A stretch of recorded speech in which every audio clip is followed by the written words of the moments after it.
This is the Super League Draft Order presentation video. Matty Baseball here. We're on year 16 now. 6th year since the merge. We got Dr. Terry as always on the other side. Hello. We got a surprise special guest appearance, Mr. Drew Marino. First time at one of these. He almost lost the name last year. It was very close. I really thought it was going to happen. But alas, we get to keep that one going. Appreciate you guys again coming back. This is actually the first year where we have no new managers, so pretty cool. Just excited for another one of these. I barely maintained being a human during the baseball season, especially on the weekend.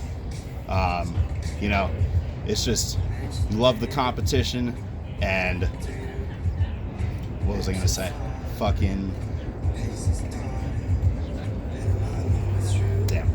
The love of the game, right? Pause it. Scrap that. We're back. Try to tell yourself that, it's all about winning. Doesn't matter who's on my team. Like, I don't care if I have Yankees on my team. I probably overvalue them anyway. I don't get too attached to players. That's why I'm able to draft Fernando Tatis 2 years in a row, and then halfway through the year, make a voodoo doll, and then trade him to Tarek. Because nobody matters. But last year, somebody kind of changed that for me. I kind of fell in love. I didn't think I could fall in love anymore these days. I saw him first, I remember, despite what the draft results say. I fell in love with a man named Mean Paul Skeens. The guy that I'm determined to have this year. Unless Tarek's gonna draft him first round, first pick. Better hope that your ball shows up early, man. That's true. But what about me calling dibs? What's the rule on dibs? Yeah, I don't know. But my lover, my hat, my rules. We'll see. We'll see what happens. Who gets Paul Skeens? Maybe next year is a keeper. Well, I guess no. We would have to do another draft anyway, so that wouldn't really matter. But because there is no keepers still. We'll see who I get, and if I get Paul Skeens, and then we'll decide on the keeper league after that. Yeah, that seems legit. Yeah. All right.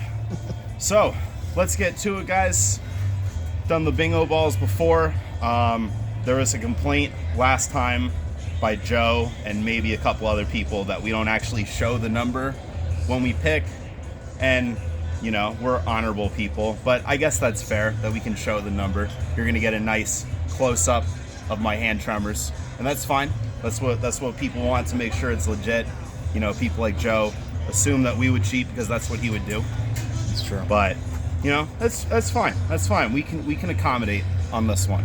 So, first number correlating to a player. So we got the order here. It's the playoff order last year for the top 6, and then consolation. It's just how they finished in the regular season.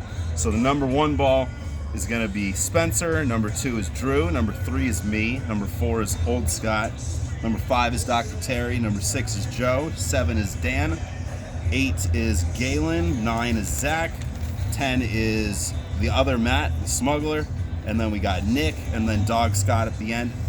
So whoever's number I pick first, that's going to be the first pick and the 24th pick. Last year, the first pick was Nick. Did not turn out so well for him. There's a lot more behind that. Let's get to it. Number 1 pick. Number 1, 24. No way. Is that a 5? It's 1. It's 1. I was thinking that was Nick again, but no, it's actually Spencer, the guy who does not need the number 1 pick. No. The guy won it as a rookie. Second time a rookie's won the league since the inaugural year. He also shed the 3 seed curse, which I was pretty positive was never going to happen at this point. I'm pretty shocked about that. And I don't know what to believe about anything anymore. He had a really good year. He flirted with getting a first round bye. He ended up getting the 3 seed, 581 win percentage during the regular season. He won 6-4 and then 7-3 and then 7-1 7-2, 7-2 in the playoffs. Last year he picked 11th, so basically opposite end of the draft. He got Ohtani, the batter, of course, and Corbin Burns. He also had Gunnar Henderson, 4th pick, Cody Bellinger, Grayson Rodriguez, Yandy Diaz, decent picks there. Obviously Gunnar, pretty good pick at 4th round. Shane Bieber, 8th round. You know, pretty obvious that he was going to get hurt. But overall, though, can't say much bad about his first year at all. Definitely a threat to win it all this year, other than the fact that we know he's going to win it all. And it's not going to be him. But really, It's Dan, right? yeah. Okay. That's yeah, what I. the Dan Francisco Giants. That's true. That's absolutely. Yeah. So, yeah. Congrats to Spencer on the first pick. That's fucking unreal. I thought it was Nick again for a second, but give it to somebody who actually won't set it on fire. That's fair. Make sure we get that ball out. All right. So, yeah, that's all I want to say there. Number 2 and 23 pick.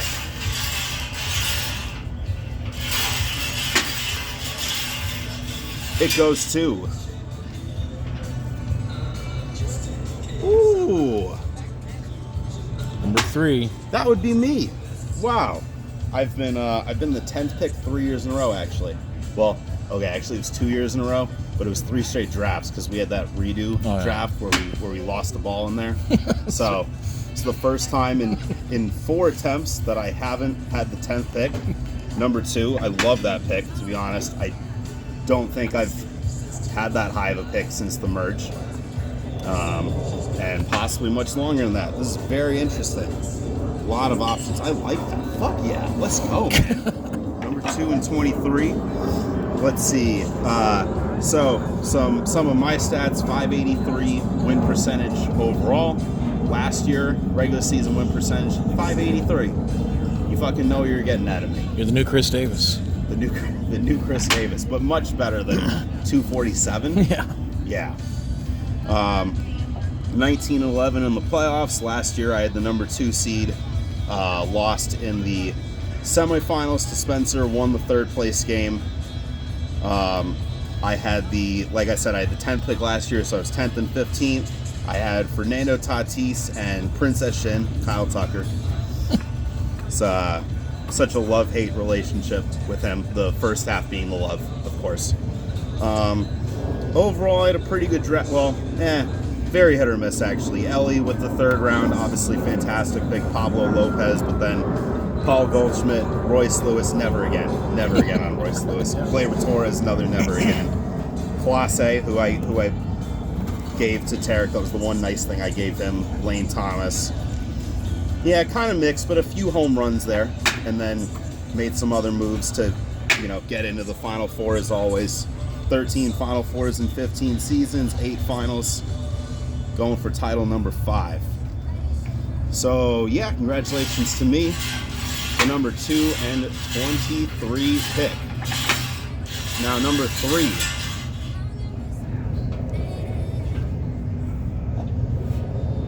Wow, all the high numbers are going, or low. B4. So that would be Old Scott. Old Scott, let's see, last year he picked 8th. Had Freeman and Jordan. Decent pairing. Otherwise, Corey Seager, Manny Machado, Jordan Romano. He went Evan back-to-back with Phillips and Carter. Kind of a mixed bag there, but he got Chris Sale, Dr. Terry's favorite, in the 9th round. Definitely one of the best picks. High value. Yeah. Oh, yeah. Scott made a vow that he was going to be more competitive starting last year, and honestly really backed it up. He definitely flirted with being a first round bye team.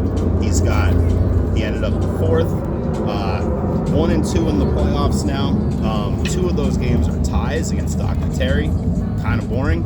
Hopefully we stop seeing that. And then he lost to Drew in the semifinals last year. Overall win percentage 480, decent. he definitely, I don't know what it was before that, but he definitely raised it up. He probably had like a 530 win percentage last year, his best year since the merge.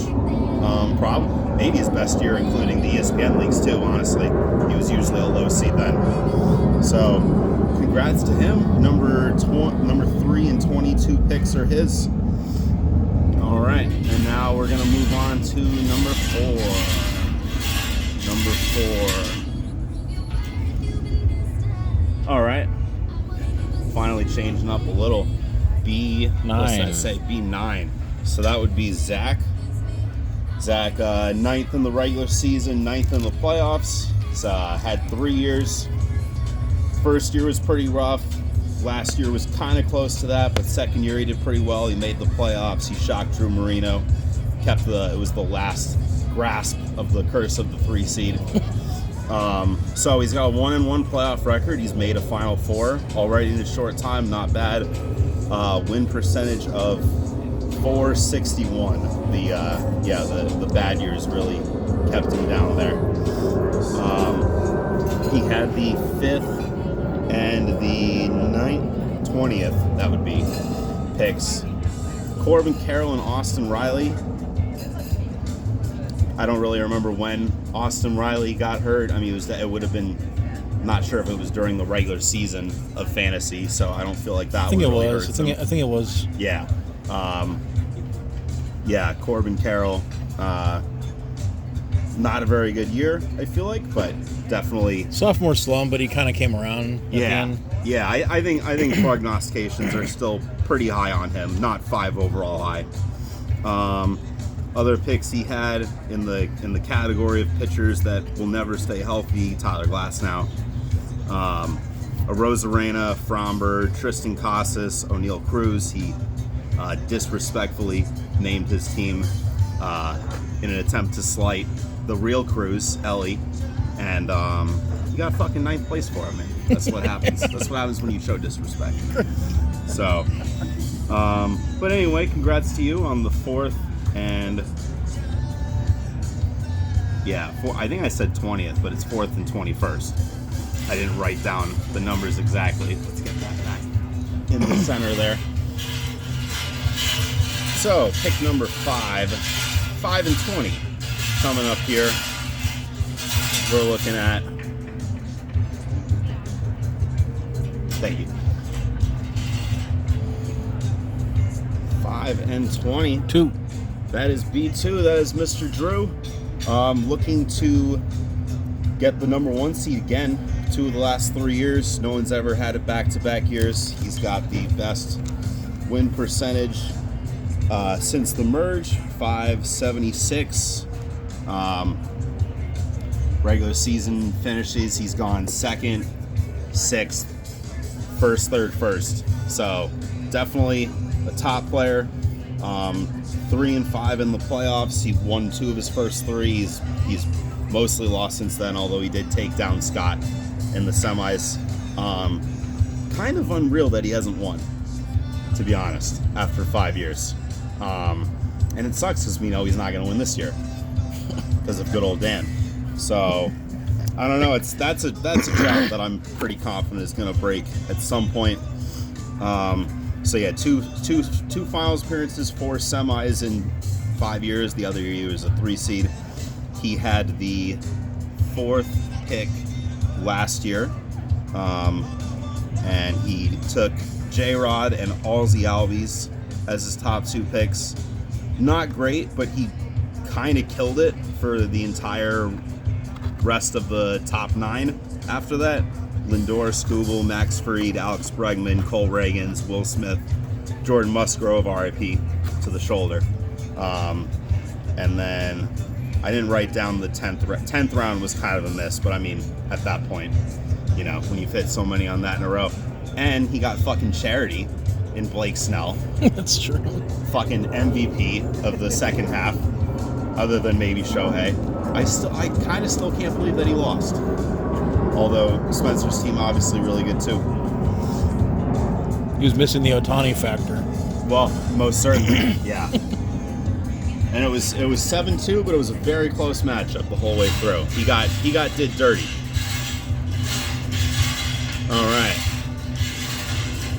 almost halfway through. Pick number 6 and 19 gonna be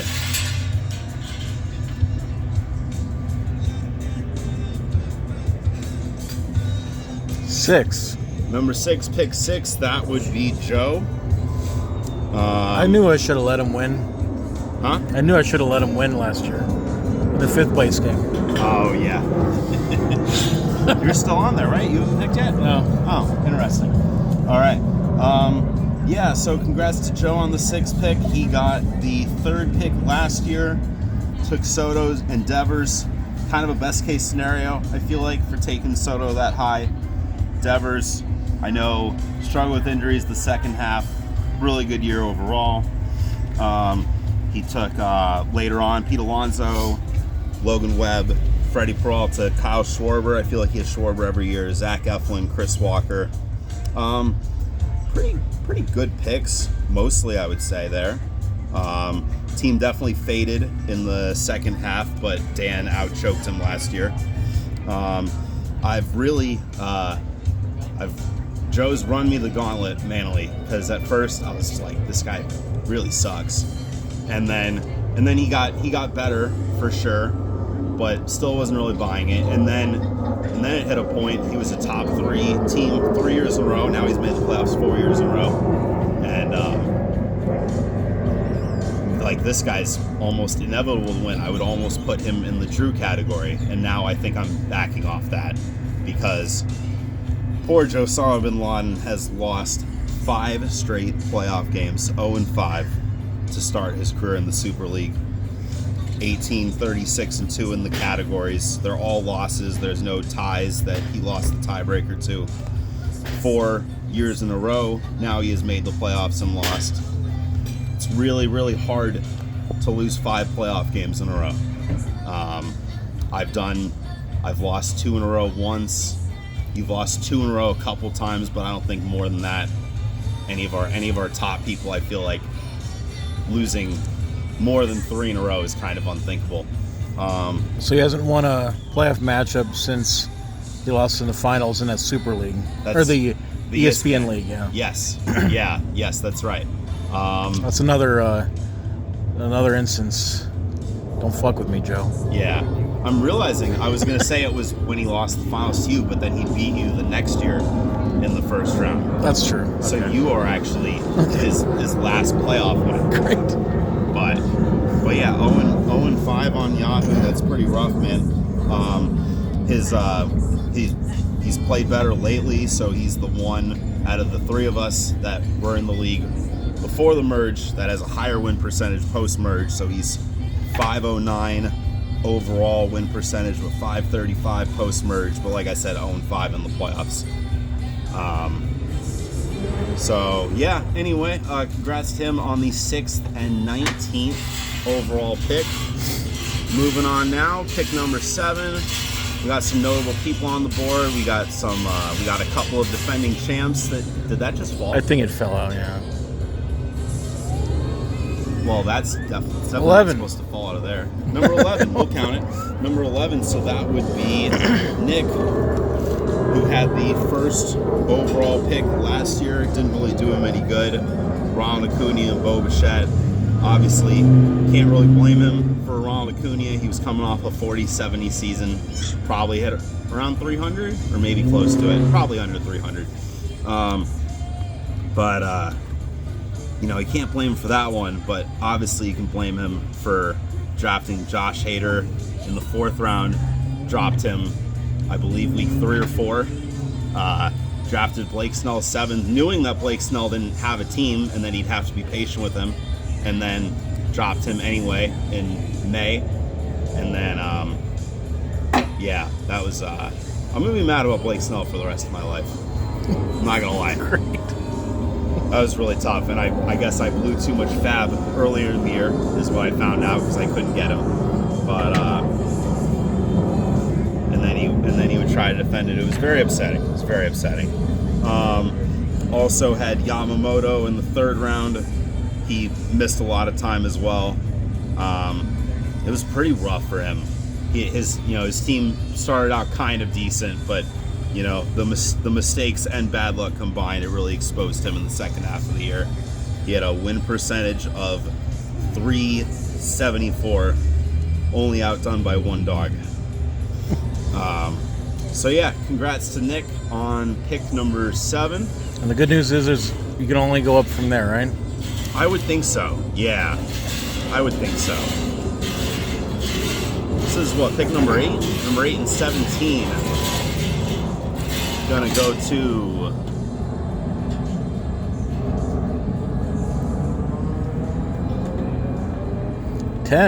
number 10, so that would be the other Matt Smuggler, Matt B. Congrats to you on that pick. He picked 12th last year. Trey Turner and Matt Olson is who he went with. Little lackluster there for sure as far as the output he got from them. Adolis, I feel like had a big fall off year last year as well. That was 3rd round. Zach Gallen, Nolan Jones, who he dropped super early. I remember. I don't know who that is. Nolan Jones? Yeah. I think you do. I'm familiar with the name. You blew a lot of fab on him, from what I remember. It was 69 to be exact. Yeah. I mean, your heart was in the right place. His name's Longneck Fuck, by the way. That's right. That's right. I forgot about that. Good call. Good call. You also had Bobby Miller in the 6th round, another really rough pick. Kind of a disastrous year for a guy who was consistently just on the outside of the playoff race. He's gone 7th, 7th, 8th, and now back-to-back 10ths. His win percentage has gone from close to 500 to 467. And this is his 6th year in the merge, 0 playoff appearances. I am morally obligated to mention that he made the playoffs in ESPN, because otherwise this would feel like bullying. I was going to say, at least the gambling losses, you can write them off, right? Absolutely. I mean, and he signed up for another one. So, I mean, I honestly, I do hope he makes the playoffs. Like, you know, bad trade proposals and all. Like, it's time. You know, for Scott, it was his time last year. It's hopefully it's his time. I remember thinking after the draft that he picked very well, but obviously going from this, definitely not the case. So we still have 4 left. Still got 2 former champs out there. And this year's current two fell out. Hold on, we gotta put him back in. Let's just redo it. I feel like I know which one fell out first, but I agree. Let's just. I think we all agree on that. Wardrobe malfunction. Yeah. Disappointing bingo wheel. Come on. There we go. All right. There we go.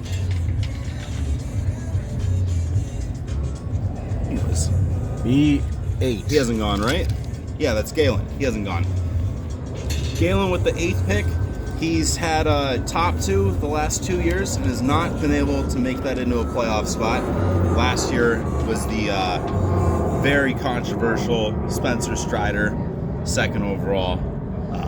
Mostly poorly received in the moment, and then immediately goes down. I was actually one of the more supportive on that, but even 2nd was a swing. It was a tough one. He did get Aaron Judge, who fell all the way to 23. So, you know, definitely made up for it in some ways. Other top picks, Luis Castillo, Luis Robert, and then kind of a bunch of misses, but then he got Ketel Marte the 9th round. I feel like his team played a little better in the second half. 2 years in a row now, he has been one of 3 teams fighting for the 6th seed, and he has finished 3rd out of those teams. He, in his 2nd year, won 16 matchups in a row, including playoffs, the longest streak in this league, and he lost in the finals, and he's been cursed since then. It has been pretty surprising. I mean, you know, you knew he kind of missed an opportunity to close that out, but missing the playoffs 3 years in a row is very surprising, man. We gotta change that this year, and maybe with a different pick, we can do that now. But yeah, congrats to him. He did make a good investment last year, though. On the winner. Yeah, it was. He did still win last year. Hopefully, that's not the only way that he can win. I don't think it is, Galen, but you're gonna have to prove me wrong at this point, man. And I didn't read off. I think I missed it. So, 1-1 in the playoffs. The 1 year he made it, he beat Drew in the semis, lost to Dan in the finals. Overall win percentage of .505, basically a 500 club, and only made the playoffs one time. So, at any rate, congrats to him on the number 9 and 16 pick. Hopefully, some better fortune for him, man. We got to get it going. Is this finally Dr. Terry? Nope. No? B7. B7s. That's the champ. We might as well stop right now, guys. Congratulations to him, the number 10 pick. That was my pick for a couple of years in a row. See how you do with it. One of the strangest, I think it's safe to say, the strangest resume. He's got 2 titles. He's missed the playoffs a couple of times now. Last year he missed the playoffs and his win percentage went up to .482. 33, 38, and 12 are his weekly categories, but in the playoffs he's 6-0. 2 titles, coming as the 4 seed. No ties, all those are wins. Including playoffs, a 500 manager with 2 titles after 4 years. He's the Dan Francisco Giants. Except odd years, one in 21 and 23. Missed the playoffs badly in 22. Last year he started off 7-0 and went like 2-9-3, something like that the rest of the year. Had a pretty epic collapse. But we know how this script ends. Congratulations, Dan. Nothing we're doing matters. Until next year. So we got Terry and the dog. Terry and the dog. All right, here we go. Oh, that's him. 5. This is the. I was gonna say it's the latest you've picked in a while, but that's actually not true because when you won the title, I believe you picked 12th, which was in. I like drafting late. Yeah, apparently this is bad news, guys. I've had this guy around like 4 or 5 pretty consistently, and it's first round exits, but yeah, this is actually really upsetting. Congratulations to you on the 11th pick. Last year you picked. Oh, you picked a little later than I thought last year. I know you picked like 4th a lot. You picked 9th. Oh. You picked right before me. Bobby Witt Jr. and Bryce Harper. That's pretty nice. That was some nice picks there. Little hit or miss after that. Semien, Gossman, Logan Gilbert. I feel like overperformed a little bit. Duran. The big miss that I noticed was Nolan Arenado, 7th round. Trash. Yeah, he had a pretty rough year. That guy's year. fucking cooked. Arenado for you and Goldschmidt for me last year. Go Birds. And and our shout out to Trey. The Cardinals fucking suck. Yeah, Cardinals do suck. I have time to pick, but as of now, I have the Cardinals finishing last in the NL Central. I don't know how you feel about that. I mean, not that it's a great division, but I could see it. Yeah, wouldn't be shocked. They're the only team that spends $0 this offseason. Yeah, the Marlins spent $1. They signed some shitty middle reliever. Yeah, nice. Oh man. Let's see. Dr. Terry, overall win percentage 547, but post-merge 516. 4 playoff appearances in 5 years since the merge. That was the only time he missed ever. He finished 9th place in 2021. His record in the playoffs is 13-11, although he has lost in the first round 2 years in a row, last one being a tie. I think he's had more ties than any other. Well, I guess because it would be me or you. But you've had 3 playoff ties, and I've had 1. And you've gone 1-2 in that. Last year being another loss. Overall playoff win percentage 542, 3 titles, 5 finals appearances, 9 semis, 2 of them since the merge. So yeah, definitely a player, and it sounds like we're liking the pick, although it means no Paul Skeens. We'll see. He gone. Oh, that's what that means. He gone. We will see. He gone. Well, we don't have to do it. There's only one ball. It was the Dogs. The Dogs. Number 12 goes 12. He had really a nightmarish year last year, although with the help of ChatGPT, he raised his win percentage a little bit. I think his second half record was still under 500, but he got 6 wins in the second half. Overall weekly record was 6-13-2, 1 game behind. I'm sorry, I'm looking at the wrong one. 5-14-2. He won 69 categories. Nice. It's a good number. Maybe he should have picked up Nolan Jones. Is he the only team who's gone 0-11 to start a season? I believe so. Yeah. I'm willing to put my name out there. Yeah, I'm almost positive. Yeah. You know, and then he won a few 5-4 matchups. He gets to feel good about himself. Lots of dog gifts. It honestly became really fun. I'm glad that you're back. It sounds like I don't know. You're gonna do better. You're gonna do better. I think so. Yeah. Different draft spot. Last year he picked. Oh yeah, and overall win percentage of 348. I don't think I said that. Last year he picked 6th. And came out pretty well. I know you don't like him, but J-Ram, pretty good year. And then Vlad, best year for sure since 2021 for him. And then kind of pretty shaky after that. Mike Trout, lump him in with Bieber and the other ones. He had a good pick on Salvi, right? He picked Salvi in the 7th round. When did he take all the other catchers? When did he get all the other catchers? I mean, I don't think he drafted any of them, but he was in pretty early on Jeffers and Campusacco. Oh yeah. Yeah. I'll be taking catchers at 11 and 15 or whatever. Yeah. 13. Austin Wells, TikTok star. Former Wildcat, Austin Wells. That's true. Yeah. My boy. So you should take him. You should like him, man. He also had Nico Horner in the 4th round. Nico Horner was going in the 4th round last year. He's a Cubs homer. Yeah, but I don't remember being outraged over that. I don't know. Might just be too many crazy picks. Aaron Nola, and then one of my least favorite pitchers after last year, after trading for him, Chris Bassett. Fucking piece of shit, man. So, yeah. At any rate, congrats to Scott. Best of luck to you. Best of luck to everyone. Although, congrats to Dan. 3 titles in 5 years. It's dynasty. You miss the playoffs every other year. It's dynasty, man. You're true. the best. All right. Thank you, everybody. And signing off. Good luck.